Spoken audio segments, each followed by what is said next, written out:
Hello everyone and welcome back to another video. I hope you all are enjoying spooky season. It is upon us. Hopefully by the time this video goes up, it's not over. But anyway, happy Halloween. Continuing with our theme of learning woodwinds, this week we will be learning about the oboe.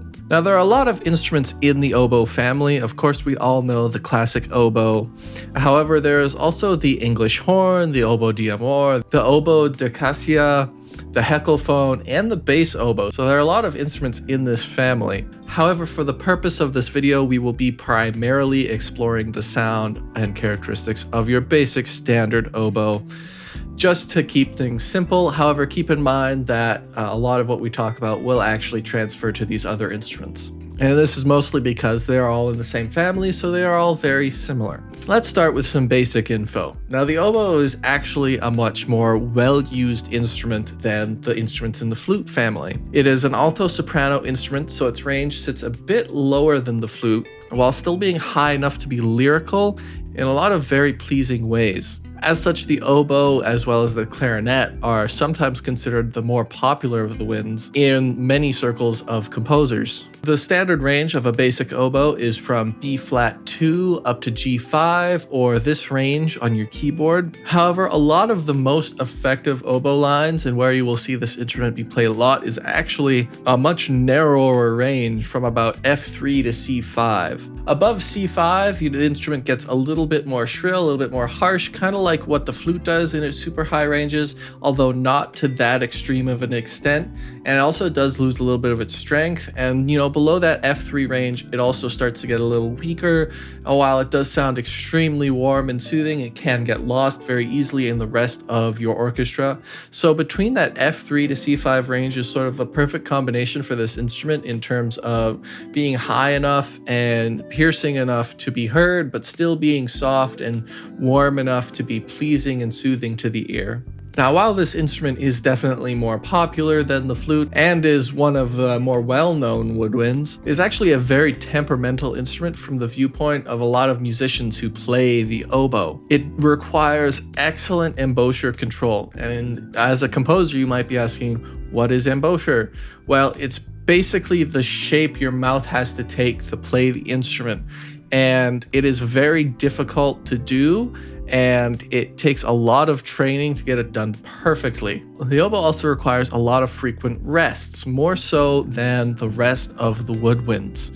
However, from a compositional standpoint, this instrument is very pleasing and is very warm, and this usually leads to composers trying to use it way more than it can physically accommodate, so do keep in mind that this instrument does need more rests than the rest of the winds. It can't play without rests. Players, in this case, need to breathe. Now, with the basic info covered, we can look at how this instrument actually sounds, and we're going to do some real quick demos for you guys. The lower range of the oboe is sometimes called heavy sounding, while the mid-range is usually much warmer. Now, as we mentioned previously, that lower range of the oboe is usually not as strong and powerful, but a lot of people describe it as heavy. It sounds full. It sounds very, very full and warm. And as you move up to the sort of mid-range of the oboe, you can hear it moves away from sort of that deepness into a more warm tone.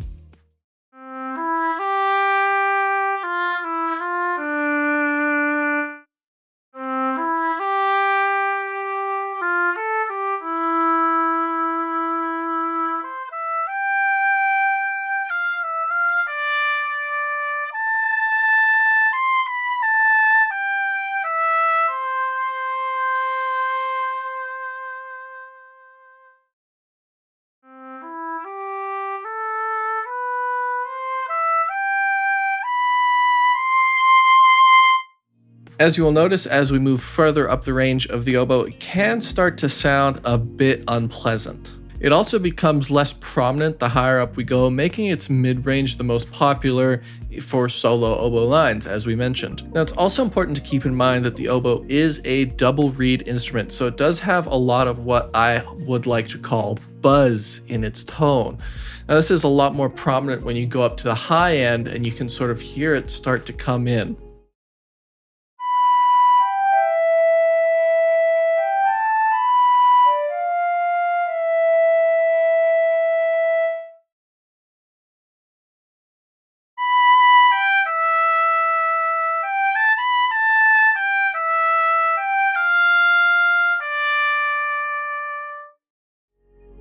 Now, as you can hear on the high end, we get a little bit of that buzz, we get a little bit of that high end sort of unpleasantness as well, the higher up we go. So that's something you want to keep in mind when writing with this instrument. Now, before we go on and get into the main restrictions, do me a favor and make sure to like this video and hit subscribe if you haven't already. It really helps get this video out to a lot of more people and lets me make more content. A quick comment doesn't hurt either.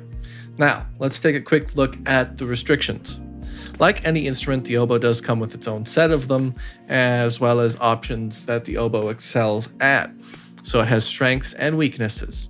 If you do want to write trills with the oboe, you will need to note that they are not possible on the lowest notes of the oboe between that B flat 2 up to the C3. It's also not recommended to play tremolos that are more than a perfect fifth apart. For this reason being that they are far apart, it is harder for the musician to play them, and in some cases it's impossible. So generally more than a perfect fifth is a no-go for tremolo. The oboe also excels at single tonguing. However, it is very rare that you hear the oboe use double or triple tonguing options. And if you are working with live musicians, I would recommend asking them if that is something that they can do up front before going any further with them. Of course, if you are a DAW composer, like a lot of you most likely are, this limitation won't necessarily apply to you. In addition to these, the oboe also has some great sounding effects available, such as key clicks, wind tones, and amazing multiphonics. The oboe is a personal favorite for a lot of multiphonics on the winds. And it also has options for live pitch bending. And you might be asking, pitch bending? I can do that easily in my computer. I can do it on strings. I can do it on guitar. Pitch bending on winds is a whole different character. It is not nearly as easy to do because if you think about it, on a guitar, you have a string you can bend, same with a violin, and of course in the electrical world, you just move your knob up and down. But on the woodwinds, notes are played by pressing down certain holes and blowing into the instrument. Now you can't just bend a hole or bend the instrument.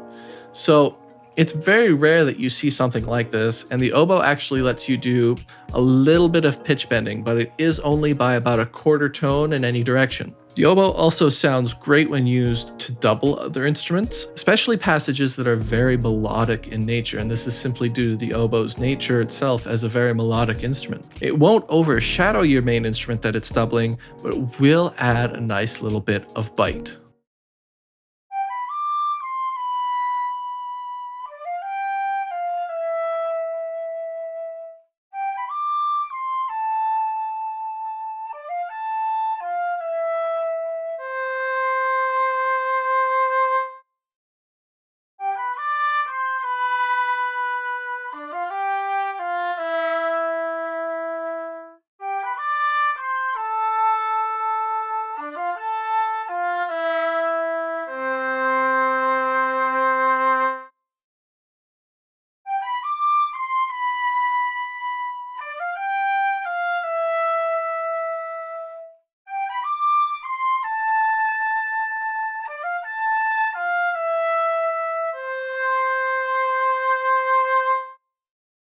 Now, generally your standard orchestra will come with 2 oboes and an English horn. However, this will sometimes vary depending on the composer because we all like to be fun and creative. However, it is important to know how this instrument has been used in the past to help influence your decisions in the future. Primarily, it was used to play simple melodic sections as well as to simply hold the tonic or the dominant pedals.